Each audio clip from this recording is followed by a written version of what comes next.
prošle godine 28 poduzetnika povuklo je značajna sredstva iz Europske unije, a neki od tih korisnika danas su i ovdje s nama. Ko će vam bolje reći iskustva o povlačenju sredstava iz EU fondova od korisnika tih sredstava, pa molim gospodina Joza Tomaša da nam se obrati, kaže kako su njegove iskustva. Dobar dan. Evo, pozdravljam premijera iz Splita, veliki pozdrav od predsjednika vlade, naravno i našeg domaćina, ministra Marasa.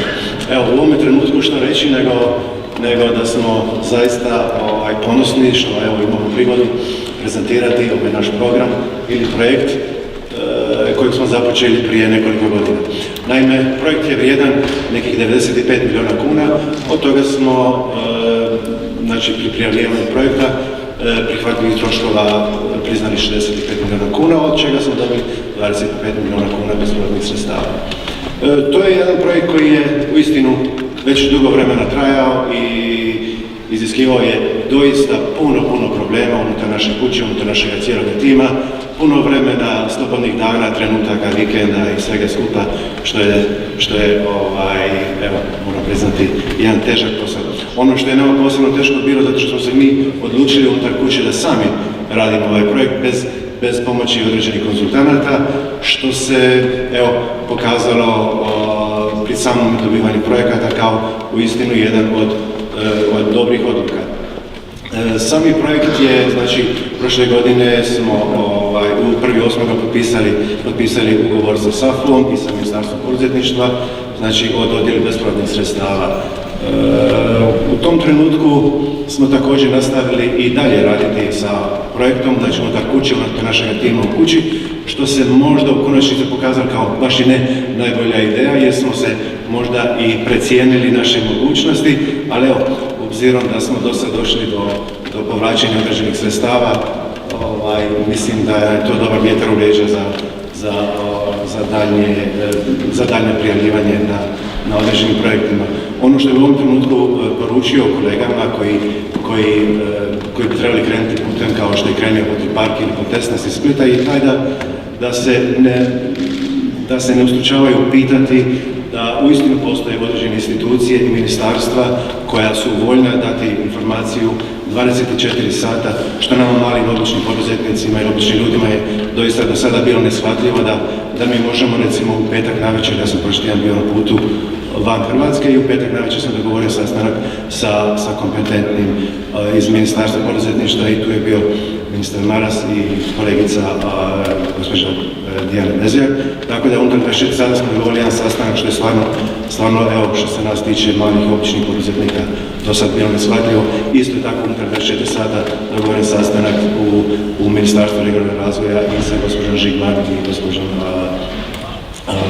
evo, tako da naše iskustva su pozitivna, teško je doći do ovih sredstava, naporno je, iziskuje puno vremena, puno truda, puno živaca, puno energije, ali mi unutar našeg maloga tima koji se uhvatio pored redovitoga posla, vjerujemo da znamo i uspijemo povući sredstva i kao što je rekao potpredsjednik vlade, ministar Grčić, i to je to. Evo, krenite dalje, imate podršku sa strane nas malih poduzetnika. Hvala.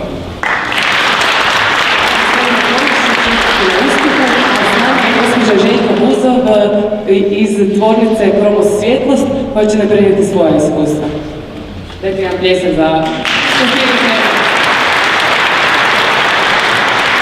Hvala lijepa. Ja pozdravljam cijeli auditorij u svoje ime i u ime tvrtke Kromos Svjetlost iz Lužana. Mi smo jedna mala tvrtka sa 100-godišnjom tradicijom u proizvodnji boje i lakova, koja, kao i sve domaće tvrtke, zadnjih 20 godina velike muke muči na putu opstanka. Taj put opstanka mi odrađujemo na način da cijelo vrijeme pratimo svoje tržište, koje se naravno jako promijenilo nakon rata, i ne samo da pokušavamo vidjeti njegove potrebe, nego pokušavamo predvidjeti njegove potrebe i čini mi se da smo zadnjih 20 godina u tome prilično uspješni. Znači, u tih 20 godina smo osvojili puno novih tehnologija, razvili smo sami vlastitim snagama puno novih proizvoda, tako da prije 20 godina bih vam rekla da smo proizvođač boja i lakova, a sad vam kažem da smo proizvođač boja, lakova, žbuka i ljepila. Ponudili smo svoje proizvode sa razinom vrlo visoke kvalitete, znači naša letvica kvalitete je izrazito visoka, tržište je to prepoznalo i u zadnjih par godina nas prihvaćaju na područjima koja su dosad bila za nas, kako bih rekla, zatvorena, kao što su recimo teška, zahtjevna, antikorozivna zaštita. Ne govorim ovo da se hvalim, ako imam se s čim i hvaliti na kraju krajeva, ne govorim čisto da pokažem kako je jedna tvrtka koja je prije 20 godina imala potpunu automatizaciju u svojim pogonima i bila spremna za 9000 tona, ne znam, temeljne boje bez ikakvog problema, došla do pozicije da ima godišnju realizaciju od 17.000 tona i to sa gotovo iskorištenim kapacitetima, ali ima ogromne potencijale, znači tržište nas prihvaća i došla je u poziciju da neki proizvodi koji su jako dobro prihvaćeni naprosto neće moći biti isporučeni tržištu jer nemamo kapaciteta za njih. I stoga smo se prije 2 godine odlučili da sjednemo, razmislimo kako ćemo dalje, jer jedino što se nije smjelo dozvoliti je da stanemo. Prema tome, odlučili smo se da moramo ići u jednu debelu reorganizaciju koja mora uključivati izgradnju novog pogona i to za izrazito osjetljive proizvode kao što je recimo lak za parket. Svi znate dobro kako ste osjetljivi na taj proizvod u vlastitoj kući.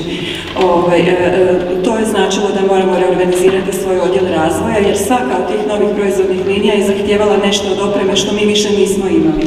To je značilo da se moramo posvetiti edukacijama na puno većoj razini nego što smo do sada bili. To je značilo da moramo prići u certifikaciju, ojačati IT sektor. Sve zajedno smo to stavili na papir i došli do nekakve rang liste prioriteta koju smo počeli realizirati. Međutim, riječ je o ogromnim sredstvima koja su nam bila potrebna i rang lista bi se protekla kroz nekakvih 10 godina. I onda su uskočio je u 12. mjesecu 2013. poziv za predaju projektnih prijava za strukturne fondove i budući da smo u kategoriji srednjeg poduzetništva imali smo sve uvjete, fino smo se prijavili uz pomoć konzultanata. To je za razliku od kolega koji su se odlučili da sami idu u to, mi sigurno ne bismo se ovako izrazito kompleksnim projektom izvukli sami. Uzeli smo dobrog konzultanta, napravili smo odličan projekt koji je vrlo visoko vrednovan, dobili smo 85 bodova. I od 1.8. je potpisan ugovor i krenula je realizacija projekta. Kad smo radili projektnu prijavu, vjerujte mi, to je bio krvav posao. Sama projektna prijava nam ima 685 stranica, mislim šta osim toga treba reći. Ali rekli su nam svi da to nije kraj priče, da najteži dio tek dolazi i sad smo u tom najtežem dijelu, borimo se sa javnim nabavama, borimo se sa svakakvim vjetrenjačama koje bi trebale, ne bi trebale. Jako sam sretna bila kad sam čula ministra da kaže da će se ipak promijeniti u sljedećim pozivima puno toga na osnovu iskustava koje sad već imamo i zahvaljujem se unaprijed na tome, a zahvaljujem se tim prije što mi imamo još u rukavu puno projekata koje želimo realizirati jer naš način financiranja je bio vlastita sredstva, druga polovica, tako da nismo se usudili u ovom prvom pozivu ići odmah na nekakvu veliku, ogromnu brojku koju smo se bojali da nećemo moći isfinancirati. Išli smo po svojoj mjeri da možemo normalno poslovati i mislim da je to bila dobra odluka. Projekt teče po planovima, i uistinu smo sretni što nam je ovaj strukturni fond omogućio da puno brže ostvarimo svoje ciljeve.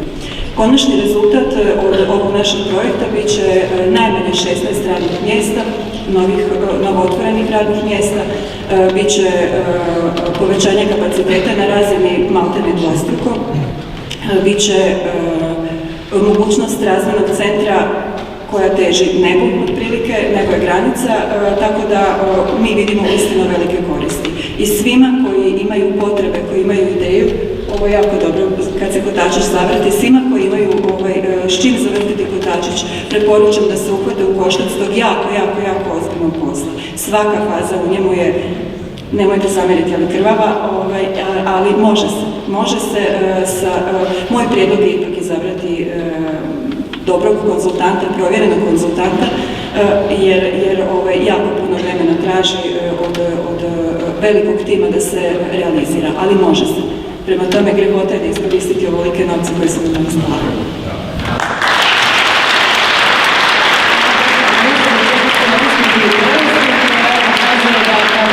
imaju ideju i smjeruje naprijed. Naravno, vama i ostalim poduzetnicima želimo da što uspješnije provedete svoje projekte, a sada bih zamolila predsjednika vlade, gospodina Zorana Milanovića, da se prigodno obrati.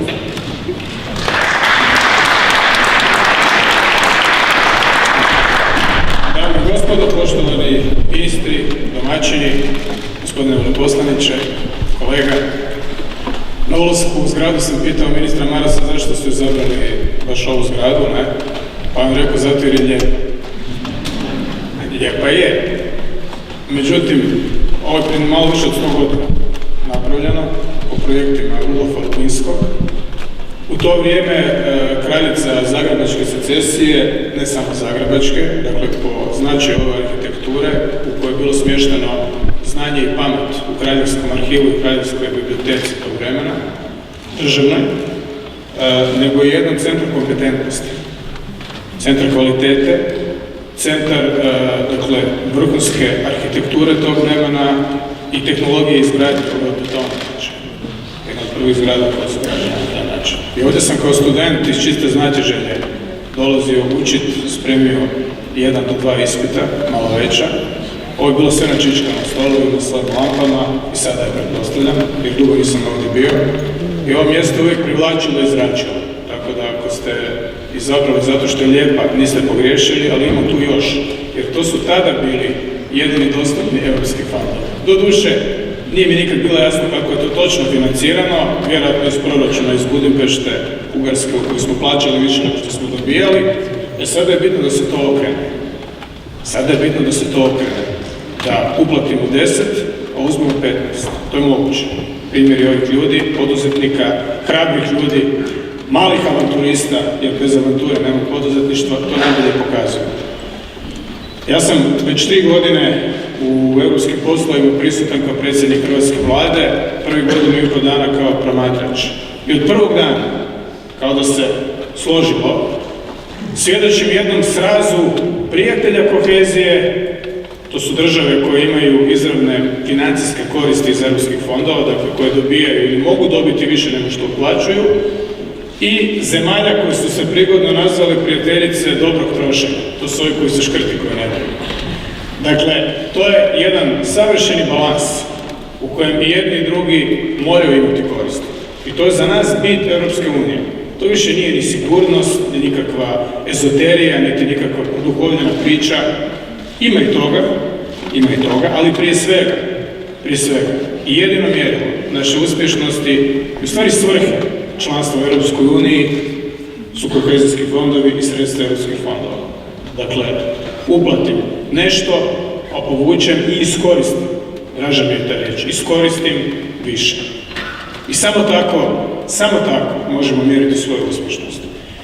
Ja sam iz prezentacija i potpredsjednika Branka Grčića i ministra Gordana Marasa vidio po tko zna koji put da su jako uranjeni u to, da prate u svakim detaljem, da im je do toga strahovito stalo, da to razumiju, da to znaju raditi. I na tome im izražavam i priznanje i zahvalnost, ali i svim drugim ministrima koji se time bave, možda nepravedno izdvojiti samo njih dvojicu, jer znam koliko je to zahtjevno s obzirom da smo krenuli od nule, pa onda malo i niže. Krenuli smo doslovno od nule. A čeka nas još uvijek ogroman projekt u kojem i novci s kojima zaista možemo dobiti Hrvatsku. Svaki euro, odnosno svaka kuna koja iz naših proračuna, dakle države, jedinica lokalne i regionalne samouprave, ode u financiranje javnih projekata, je na neki način uludo utrošena, ako postoji u europskim fondovima. I naš cilj je da financiranje javnih potreba, javnih projekata potpuno maknemo iz sfere proračuna, iz sfere deficita, ako hoćete, da idemo prema primarnim suficitima proračuna, naročito državnog proračuna, i da se poslužimo i iskoristimo taj novac koji postoji u europskim fondovima. To nije jednostavno. Kada gledamo infrastrukturu, naša najskuplja i najgolemija infrastruktura, najkapitalnija autocesta je završena. I to košta, to treba financirati i vraćati kamate, koliko god su neke povoljne, to je dugoročan i opterećujući projekt. To je 1300 km autocesta i svaki puta kada netko iz Brisela dolazi u Hrvatsku, imam potrebu ukazati ili pokazati nešto što smo gradili sami i gdje Europa nije dala ni lipu. Nema takvog primjera. među zemljama koji su financijski usporedive s Hrvatskom. Ne možemo se uspoređivati sa Austrijom, s Njemačkom. Svi drugi su se na ovaj ili onaj način koristili europskim fondovima. To je 1300 km na 56.000 kvadratnih kilometara kopnene površine. To je najviše. Toliko jedino ima Mađarska koja je skoro duplo veća od Hrvatske. Sve drugi imaju apsolutno i relativno manje. To smo završili i to sad moramo pametno monetizirati, iskoristiti, ne ući u prevelike dugove, razdužiti se gdje možemo, sve ostalo u europskih fondovima. Pruga, Budimpešta-Rijeka, odnosno njezine sekcije, to su ogromni projekti. 220 milijuna eura tu, 250 milijuna eura tamo. Sljedeća je na redu dionica Dugo Selo-Križevci koja je u natječaju i bit će započeta sada za nekoliko mjeseci jer su pravila ugovaranja jako stroga. Jako stroga. I to je druga važna stvar. To totalno sužava prostor za korupciju i zlouporabe. Naravno vidjeli smo da po Europi ima toga i da je bilo toga. Naročito u nekim državama južnog obode Europske unije, jer gdje god je novac i gdje god su javne potrebe, tu je opasno da se taj novac zloupotrijebi. Međutim, strogost, nadzora i usmjerenosti ulaganja taj prostor toliko sužava da svako ako se pokušava provući kod njega biti izađe ozlijeđen. Ne provuče se. Jako dobro za Hrvatsku, jako dobro za kulturu vlasti, jako dobro kao jedna velika škola za nas. Ali prije svega i samo ako taj novac zaista iskoristimo i ako završi u našim gradovima, u našim lukama, ali ovoga puta prvenstveno rukovodeći se našim interesima, a ne interesima nekog drugog glavnog grada, trećeg glavnog grada, nekog centra moći koji je uvijek u hrvatskoj povijesti prije svega gledao svoj interes, a onda naš. Mi sada po prvi puta u jednoj strogoj, ali stimulativnoj utakmici, u jednom nadmetanju, imamo šansu raditi skoro isključivo za sebe. A politika i odnosi među državama su nadmetanje. Ako su pravila jasna, ako su ljudi civilizirani, ako ih se pridržavaju, onda je to uzbudljivo i stimulativno. Ako nije, zna se, vidjeli smo i to u povijesti. Te lekcije smo naučili i sada po prvi puta u svojoj povijesti, bez Pešte, bez Beča, svaka čast, dakle odavde iz drugih hrvatskih središta odlučujemo šta je dobro za nas. I sve ovo što smo vidjeli u ovim prilazima, u ovim slikama, kao što si rekao da više voliš slike, ja isto tako volim i riječi, ali slike su bitne, su hrvatski interesi. To je i most za Pelješac. To je Dubrovačka zračna luka, dakle i jedno i drugo, i cesta i zrak. To je niz drugih projekata, to su svi ovi pročistači, kolektori koji od hrvatskih gradova, turističkih centara rade naprosto čistu zapadnu Europu, što još uvijek nije i nije bilo. I to je točka s kojoj neće biti povrat, u onom pozitivnom i dobrom smislu. Vi ste poruke poslali, dakle, poduzetnici kao živi svjedoci su biti najbolji, njima se više vjeruje nego nama. Ove brojke govore za sebe, treba ih ponavljati i ne na tome stati. Dakle, naš operativni program je usvojen među prvima, taj posao je ozbiljno započet i ozbiljno maturira, ali još nije gotov. Dakle, to zaista treba izvući do kraja i zaista taj novac mora biti pretočen u konkretne, vidljive ili možda manje vidljive stvari. Dakle, manje vidljive na prvi pogled. Infrastruktura koja možda ne strši u nebo, ali koja čini od jednog Raba, Hvara, Poreča, Osijeka pravi, uređeni, ekološki europski grad. To je ono što je naš cilj i to je u stvari jedini zadatak da služimo i da postavimo temelje koji će biti čvrsti i koji se više neće moći pomicati. Evo ga, drago mi je da ste izabrali baš ovu zgradu, drago mi je da sam se sad ovog sjetio, jer tu nisam bio od 1993. godine. Na samim početcima svoje službe u vanjskim poslovima sam bio došao ovdje kopati po nekim materijalima koji su bili od interesa za Ministarstvo vanjskih poslova i nakon toga se više nisam vraćao. Par godina kasnije knjižnica je preseljena u Hrvatske bratske zajednice i drago mi je u stvari da ste izabrali ovo mjesto, jer ovo je jedna od uspješnih dasaka hrvatske izvrsnosti bila pred točno 100 godina ili 104 godina. Prema tome ima u tome neke simbolike. Ali tada su o tome odlučivali neki drugi, a sada odlučujemo mi. Hvala živjeti.